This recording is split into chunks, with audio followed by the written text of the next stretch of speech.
Ever since my husband's company found its footing, he morphed into a stranger. His affair with another woman became brazen, as if he didn't care about hiding it anymore. When I confronted him, he dismissed my concerns with a mocking laugh. "You're worthless, living off my earnings. Be thankful I even bother with you," he spat, his contempt oozing with every word. "Get a job if you're so unhappy." Defiant, I accepted his challenge.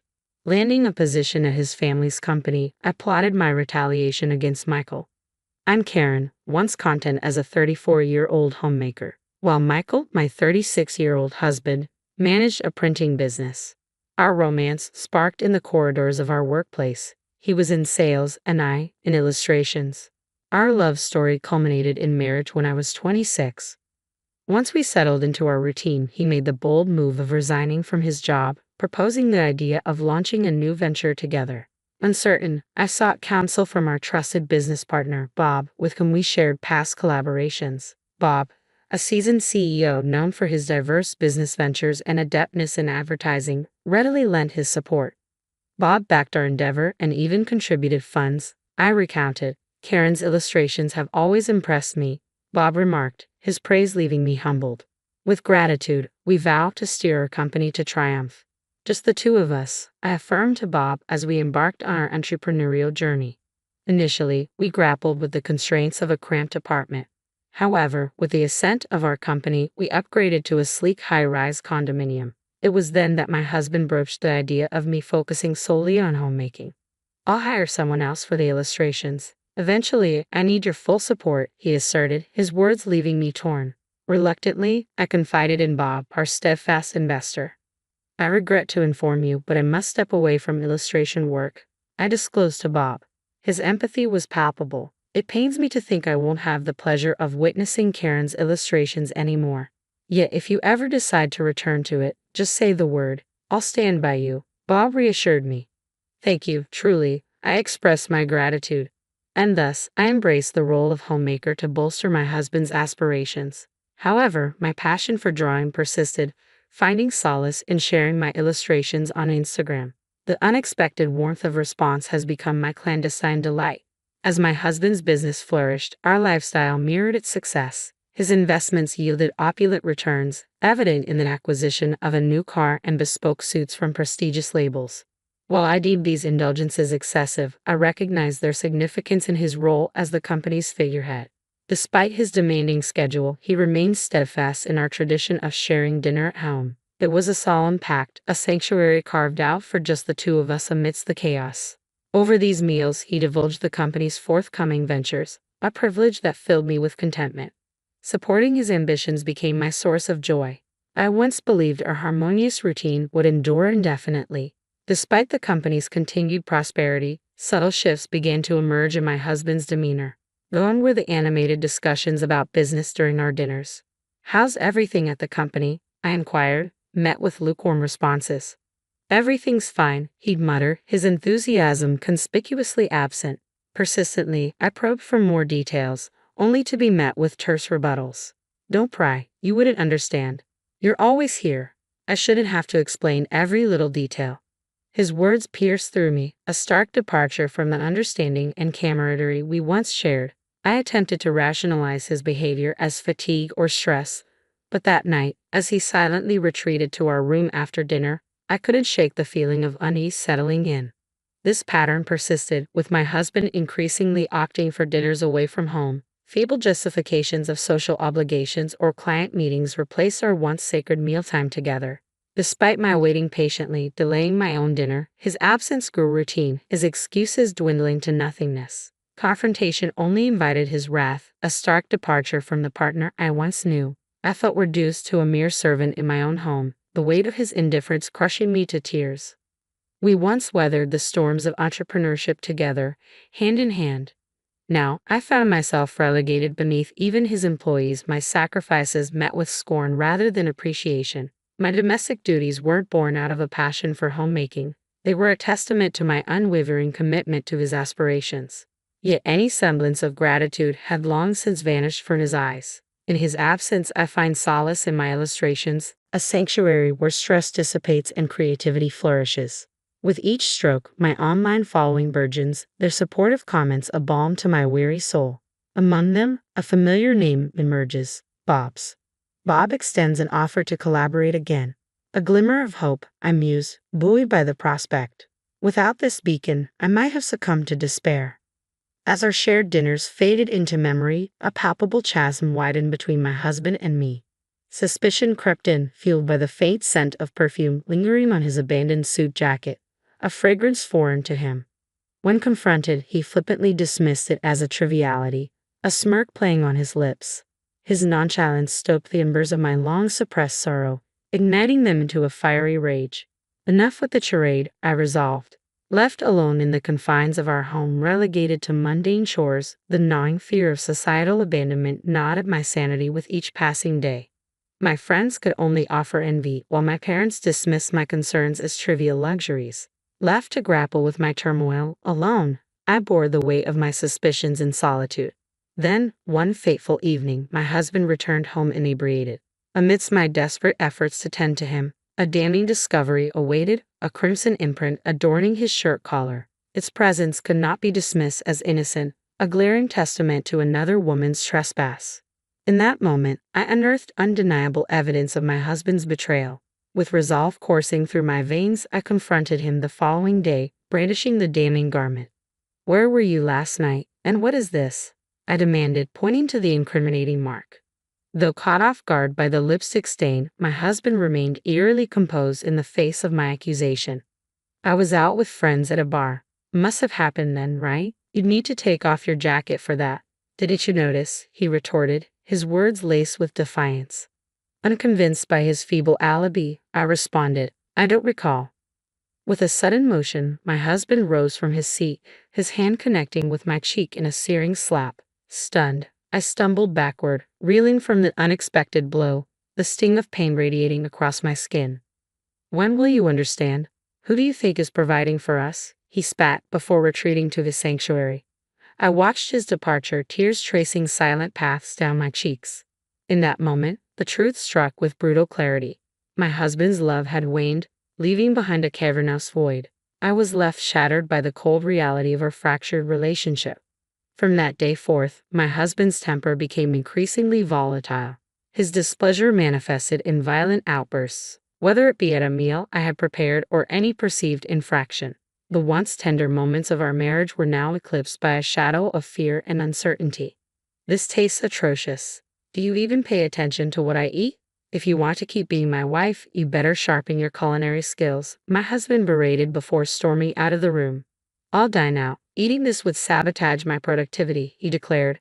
I trailed after him, desperation evident in my voice. "Please wait. I want to prepare meals you enjoy. But you're never home or communicate with me. How can I cater to your tastes like that?" My husband clicked his tongue in irritation at my plea. "Should we just divorce then? I'm fine with it. I can manage without you, but can you survive without me?" he sneered, his gaze piercing through me. "You're nothing but a leech, living off my earnings," he spat, his words a venomous assault. In that moment, a realization dawned upon me. This man was beyond redemption. The compassionate husband I once knew was a relic of the past. "Then I'll find a job," I declared. "What? What's gotten into you?" My husband's voice echoed with incredulity. "I'll strive for financial independence too," I affirmed. My husband erupted into laughter, doubling over. "Who would you consider hiring someone as powerless as you?" he taunted. Suppressing my rising fury, I maintained composure. Reacting with anger would only escalate the abuse. If I couldn't win through strength, I needed to strategize differently. "Fine, do as you wish, but don't neglect your household duties. With your meager earnings, I won't tolerate a neglected home," my husband dismissed, exiting our dwelling. Swiftly taking action, I enlisted the services of a detective to uncover evidence of my husband's infidelity. The findings were damning, a trove of incriminating photographs capturing my husband's dalliances with extravagantly dressed women, reveling in drinks and discreet hotel entrances. It was a mosaic of betrayal, with not just one, but several women ensnared in his web of deceit. Yet as I surveyed the evidence and listened to the detective's report, a peculiar calm washed over me. There was no rage, no sorrow, only a pragmatic acknowledgement of the situation. The ostentatious behavior that had once irked me now served as a conduit for undeniable proof. 1 week later, adorned in my finest attire, I ascended to a restaurant atop a luxurious hotel. Despite my efforts, I felt out of place amidst the opulent clientele. With a hesitant step, I approached the reserved table, where Bob awaited. My apologies for the delay, I offered, but Bob's warm smile assuaged my apprehension as he motioned for me to take a seat. Karen, no need for apologies. I've been eagerly anticipating our meeting. Your presence is worth the wait, Bob reassured, casting aside any notion of inconvenience. Bob had played a pivotal role in our journey to independence, generously backing us financially when my husband and I decided to venture out on our own. Now, he held a prominent position as the president of my husband's parent company. I'm immensely grateful for your unwavering support during our leap to independence. Your confidence in us meant the world. I expressed my gratitude. Bob chuckled warmly. It was a no-brainer for me. After all, our history together made it an easy decision, he replied. It's evident the company is thriving under your guidance, I observed. A hint of seriousness crossed Bob's features at my remark. Yes, it's progressing well, but today, our focus is on your acceptance of my invitation, correct? He redirected, his smile returning to reassure me. Yes, indeed, I affirmed, straightening in my seat and extending a warm greeting. Reflecting on our past interactions, I recalled Bob's genuine admiration for my illustrations. He had been instrumental in providing funding for our venture into independence, recognizing the value I brought to the table. Moreover, he had been the lone voice cautioning against the path of becoming a homemaker. Though we had lost touch, Bob's reemergence in my life through social media rekindled our connection, leading to regular exchanges via email and text messages. You always had a keen understanding of my illustrations, didn't you? I remarked. I've been a fan of your work for quite some time. I'm thrilled you never gave up on illustrating. Your decision to reach out to me caught me off guard, though, Bob confessed. Bob had extended offers for me to join his team as an illustrator on multiple occasions, but my domestic responsibilities had always stood in the way. However, after much contemplation, I had recently made the decision to accept his proposal. In a recent conversation with my husband, Bob had seemed hesitant yet determined, and now, as he locked eyes with me, a sense of anticipation hung in the air. Bob's words hit me like a bolt from the blue. Michael's company has garnered quite a negative reputation, he divulged. What? That's surprising. Michael always spoke so highly of his job. I never imagined this, I mused, taken aback by the revelation. I've been closely involved for a while now, but as the company expanded, the quality of their work took a nosedive. Missed deadlines, errors, and he seems oblivious to it all. Bob lamented. Is this reputation widespread? I inquired, a knot forming in my stomach. The company's rapid growth initially attracted positive attention. However, it's now under scrutiny for all the wrong reasons.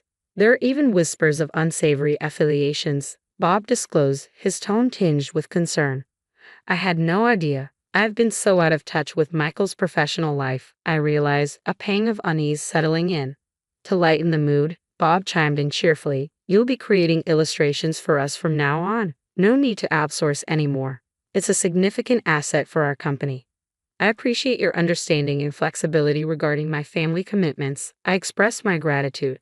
No worries at all. We believe in maintaining a healthy work-life balance for our employees, Bob reassured with a smile. And so, I embarked on my journey working for Bob. With my sole focus on illustration tasks, there was no need for me to commute to the office. Bob graciously granted me the opportunity to work remotely, allowing me to seamlessly juggle my household responsibilities. The sheer joy of creating art, once confined to a hobby, now bloomed into a fulfilling profession.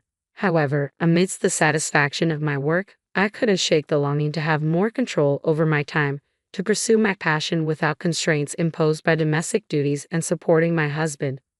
With my newfound income, I believed I could sustain myself independently.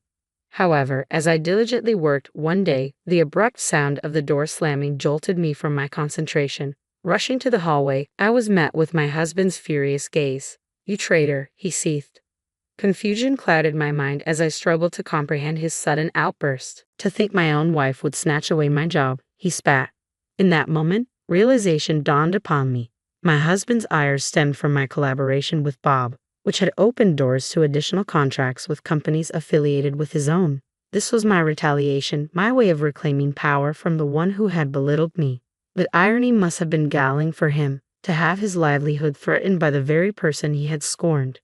You have no authority to dictate my actions. I'm simply carrying out my duties with your explicit consent, I asserted, holding my ground as my husband's anger simmered. If you feel compelled, go ahead and strike me. I won't hesitate to involve the authorities, I declared, unyielding in the face of his aggression. My company's downfall is on your hands. What exactly are you trying to achieve? He accused, his frustration palpable. This has nothing to do with me, I rebutted, resolute in my stance. Retrieving the divorce papers from the adjoining room, I handed them to my husband with a steady hand. We're no longer bound by matrimony. Let's not prolong this any further, I stated firmly, severing the ties that bound us together. You're divorcing me over my company's struggles. You're just after my money, aren't you? I retorted, stung by his accusation. I could have ended this marriage whenever I please, but I chose to wait. Now that I'm successful and earning, suddenly it's convenient for you to walk away. Wait a moment. Let's discuss the future of the company first before we rush into divorce. We founded it together, remember? You're the one who ousted me from that company, my husband interjected, a hint of desperation creeping into his voice. I severed all ties with that company, and I intend to seek proper compensation, I asserted firmly, unyielding in my resolve. Michael's frustration was evident, his agitation palpable as he gnawed on his lip in vexation. How shameless can you be? You have no right to talk about compensation when you're the one initiating the divorce. Do you even realize how many times you've hurt me and your affairs? I had undeniable proof, I retorted, brandishing the incriminating photographs. As he beheld the evidence of his infidelity, my husband's facade crumbled, and he sank to his knees, pleading with desperation. Please, I beg of you. The company's on the brink of collapse. I can't handle the added burden of compensation or a divorce. I need your support now more than ever. Everyone has abandoned me the moment they caught wind of our troubles. You're the only one left, he implored, his voice quivering with raw vulnerability. I dismissed his desperate plea as utterly futile. Gathering only my essentials and work materials, I departed from the house without a backward glance. My return home only occurred once the divorce proceedings were concluded, solely to retrieve my belongings. By then, my husband's company was hemorrhaging mistakes, and he found himself deserted by all. Reduced to pleading for funds to compensate me, he spent his days in a pitiful state. In stark contrast, I embraced solitude, forging a livelihood through my beloved craft of illustration. With each stroke of the pen, I accumulated wealth, all while upholding my integrity, a stark contrast to my ex-husband's downfall.